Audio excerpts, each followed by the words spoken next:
to Deani, who slams it home.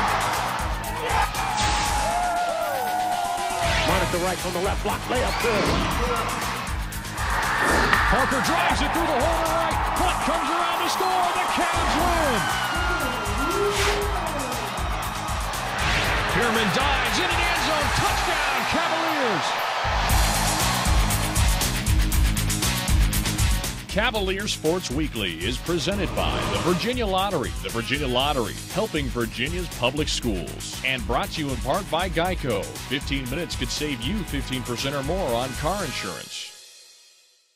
On this edition of Cavalier Sports Weekly, presented by the Virginia Lottery. Just do everything I can to just improve to be the best player that I can be.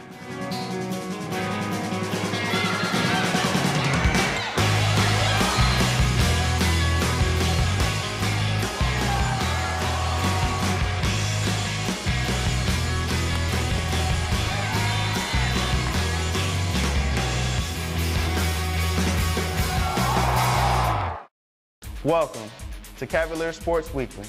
I'm Cedric Peerman, number 37 on the football team. We traveled to Connecticut this weekend to take on the UConn Huskies. We've got the game story for you, but first, here's your Play of the Week. The Play of the Week is brought to you by SunTrust Mortgage. We make the American dream come true every day.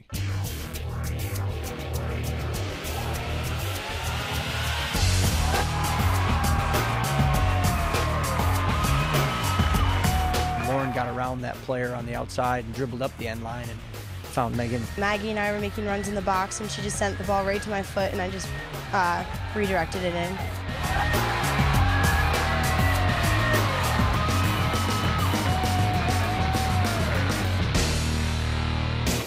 Stay tuned. Virginia game highlights are coming up next. Italy Minifield taking it out. He's to the 30 to 35.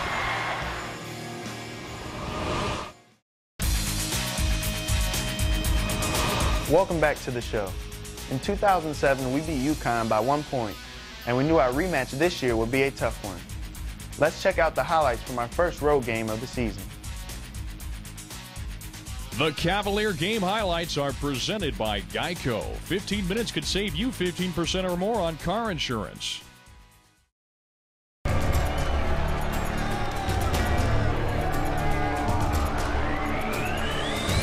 He's operating with one receiver to the left, two to the right.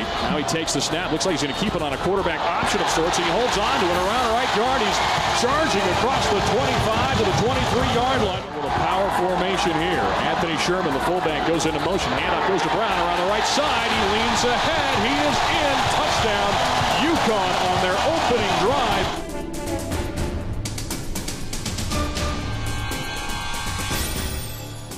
Tight end will come back to the near side, and they go play action pass. Verica dumps it off in the flat. John Phillips makes the catch. He's across the 30 to the 31-yard line as he slides out of bounds. Mark Verica going out of the shotgun with trips to his left, two receivers to the right. He's got time to throw over the middle. Great grab on a lead pass right up the middle.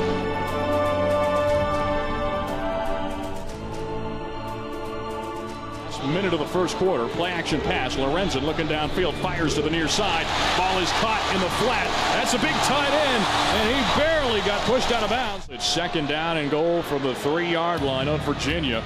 Lorenzen again will play action pass. He's got pressure coming, throws to the back of the end zone, and Davis reaches out of the air and snares it in. That is a Husky touchdown. We didn't stop some plays that they were running. I played poorly. I know a few of those touchdowns were probably directly because of me not executing. So, we're going to start tomorrow and get better and fix it. Now a man comes in motion. That's DJ Hernandez. Handoff goes to Brown. Brown, a gaping hole across the 30 on the 35. Look out. He's to the 50. He's into Virginia territory at the 30. It's a foot race. Rosside Dowling runs him down. A number of circumstances where we schemed right into the play and couldn't do anything with it. Some as a result. Sometimes they have to go in all directions, short passes, quarterback on the edge, quarterback scrambles, perimeter runs. Just you got to get something stopped someplace to give you a starting spot. We can get anything stopped. Donald Brown, the lone setback here on second down. They're going to pitch it off at an end around. That's Butler trying the left side. He's at the 5-yard line. He will go into the end zone for a touchdown. Darius Verica going out of the shotgun, spread formation, empty backfield. He's going to look to run. Rolling to his right now. He dumps it off. Got a man at the 50-yard line where the catch is made. John Phillips goes into motion. Here's going to be a play-action pass. Verica with pressure coming from behind. Looking downfield. Got to get rid of it. Dumps it off. Incomplete. He had no one to go to.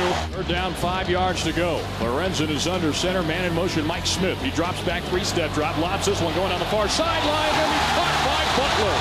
Darius Butler makes the over-the-shoulder catch as it was Minifield on the coverage. Time of possession drastically favoring UConn. Lorenzen goes out of the shotgun, hands off to Brown. Brown snakes his way through the middle of the field and goes into the end zone for another UConn touchdown. Brown with his second score of the night. In combination of his outstanding play, Donald Brown's outstanding play, and our shortcomings in certain areas, it was coming from every direction. Man in motion, Kerry Cope going from right to left. He'll line up in the near slot.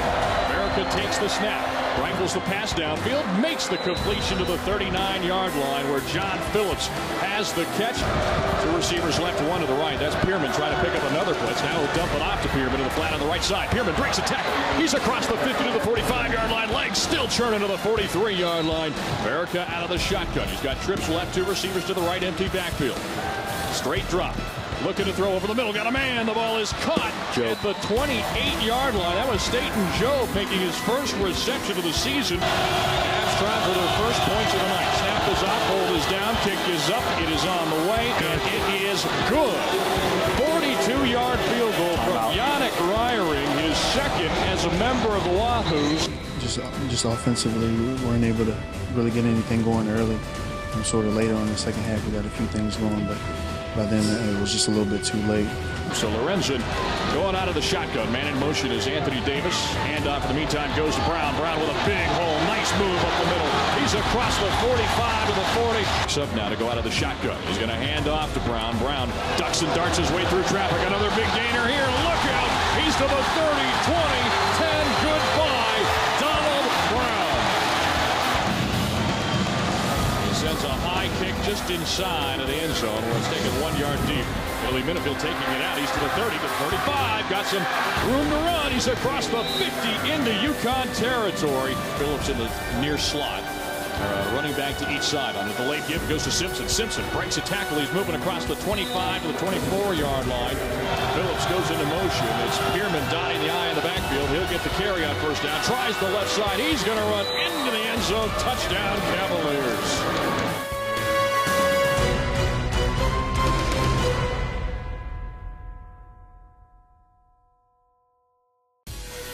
One of the unsung heroes on our football team is safety Byron Glaspie, and he's your Student Athlete of the Week.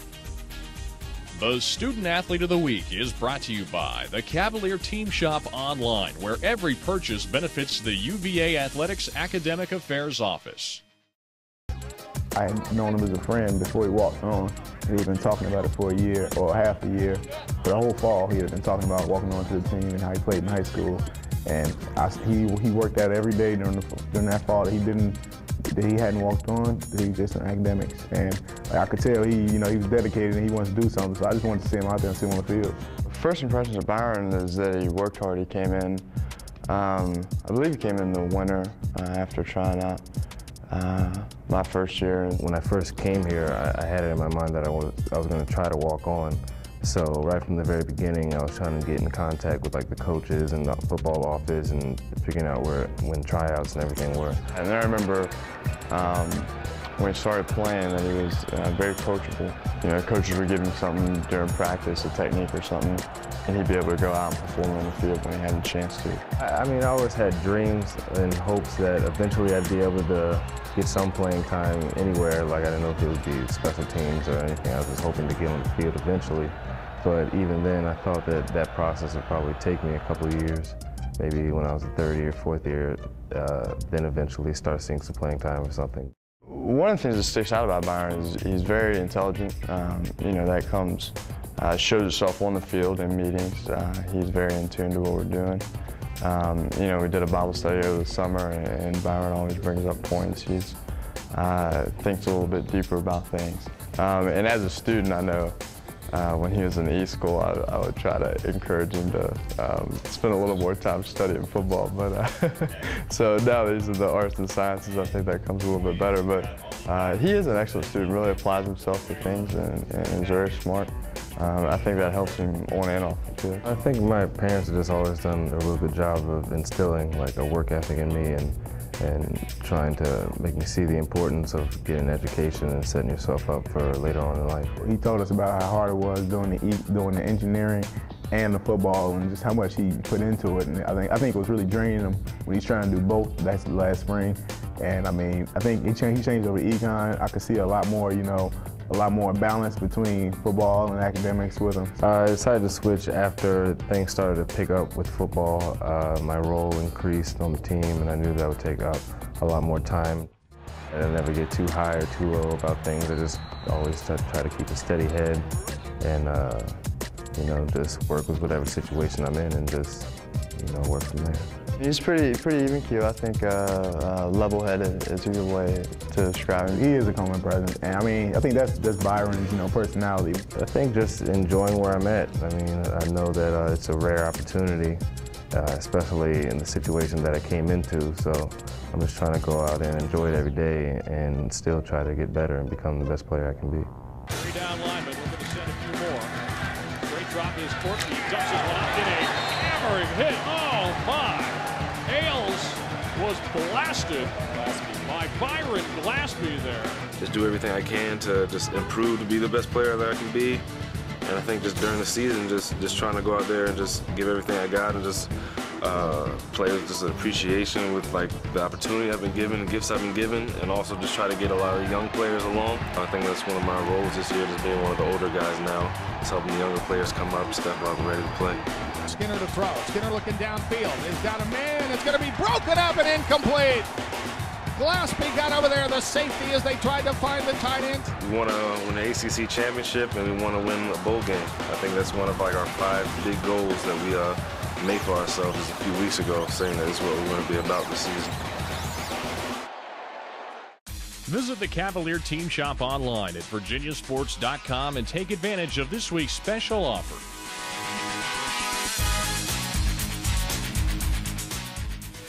On this week's Cavalier Flashback, we take a look at one of the greatest players in Virginia history, the ACC's all-time sack leader, defensive end, Chris Slade. Cavalier Flashback is brought to you by the Virginia Lottery. More than $3 billion to K-12 public education since 1999. The Virginia Lottery, helping Virginia's public schools. Number 85, Chris Slade, was one of the most feared defensive ends in college football history. A ferocious pass rusher, Slade attacked opposing offenses with a relentless fury and disrupted or destroyed the game plans of countless opponents. Combining speed, power, and a boundless determination, Slade spearheaded a Cavalier defense that held opponents to 10 points or less 17 times during his career. In 1992, Slade was named First-Team All-American and National Defensive Player of the Year by the Football News. He was also named First-Team All-American by the Football Writers Association, the Associated Press, United Press International, Walter Camp, and the Sporting News. With those honors, Slade became the first Virginia player in history to be named First-Team All-American in back-to-back seasons. Slade set Virginia and ACC career records for quarterback sacks with 40, including 31 unassisted. He was one of the key players for the Virginia team, ranked number 1 in the country in 1990, and he was a team captain in 1992. The New England Patriots selected Slade in the second round of the 1993 NFL Draft. He helped lead the Patriots to the Super Bowl in 1997 and was a 1998 NFL Pro Bowl selection. Chris Slade's most recent honor came on September 6, 2008, when his Cavalier jersey was retired and he was enshrined in the Legends Walk at Scott Stadium.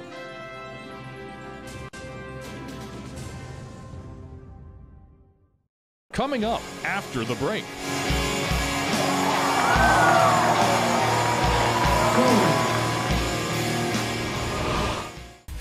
Welcome back to Cavalier Sports Weekly. Men's soccer, women's soccer, and volleyball are up next in our Olympic Sports Spotlight. The Olympic Sports Spotlight is presented by the Virginia Athletics Foundation.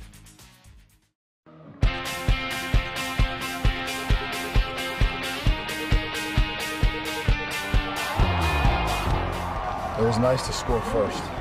It was the first game of the 4 games that we actually scored first. We scored 2 goals in the first 2 shots, which was coming off of St. John's and SMU. We put a lot of shots up on the board, and to get 2 quick and early was good for us. And we went into halftime up 2 goals, feeling pretty good about it. Tony's an interesting guy. He's 6'3", 190 pounds, so he's got a physical part to his game. He's strong, he's fast.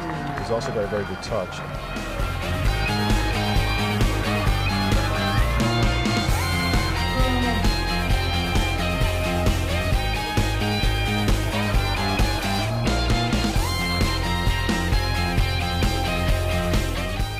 Trying to get it to a point this year where we have 3 or 4 guys scoring 8 to 10 goals instead of that being, having that one guy that scores all your goals.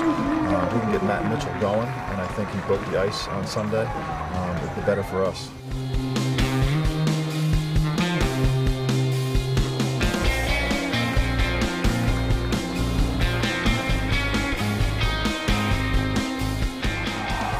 He's our leading goal scorer. He's got 3 goals in 4 games. It's a long season, but for sure, he's a competitor. He got our first goal against Mason to get us back in the game on the road Friday night. He's a competitor. He's a leader, and again, if we can get him to put up 8 or 10 goals this year, and Mitchell and Chani, I think we're going to be in good shape.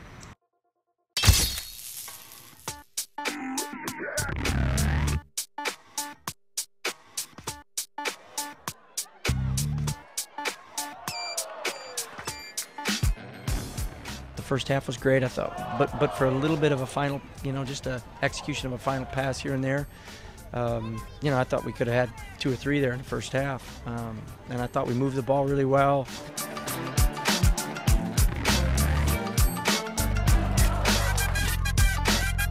We have a lot of players that can contribute, and I think tonight was just a different look for us. We did a few things different tactically tonight. I think Megan's been playing well all year, and Maggie's been playing well, Lauren's been playing well, Caitlin's been playing well. So we've got some players in the front line that can play different roles and give us different looks, and they all have different strengths. So I think we'll use them as we see fit.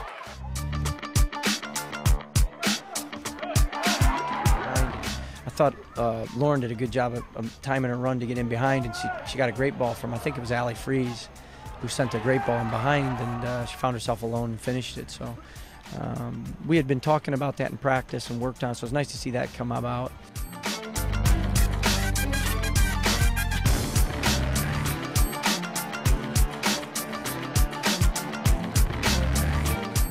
Lauren Alwine just took the girl down line and cut her a few times. Maggie and I were making runs in the box, and she just sent the ball right to my foot, and I just redirected it in. A lot of times we got the ball to the end line, and we were serving balls right away, and we had a chance to come dribble up the end line a little bit and make our serves a little bit easier, and Lauren got around that player on the outside and dribbled up the end line and found Megan Linsick. So both of them were great goals. I think there was a lot of things that we did well, and we actually moved the ball probably better than we have in a long time. So a lot of positives we can take out of the game, but a lot of things we can learn from it too.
In other Cavalier sports action this week,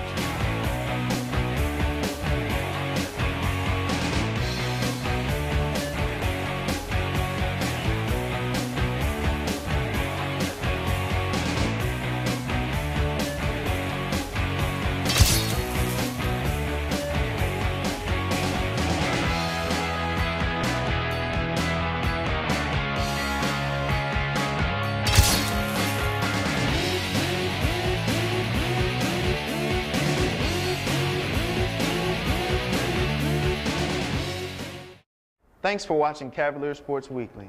Our football team has next weekend off, but we'll be back with plenty of highlights from Virginia athletics, plus a new feature we're calling Profiles in Leadership. I'm Cedric Peerman, and until next time, go Hoos! Cavalier Sports Weekly is presented by the Virginia Lottery. The Virginia Lottery, helping Virginia's public schools. And brought to you in part by Geico. 15 minutes could save you 15% or more on car insurance.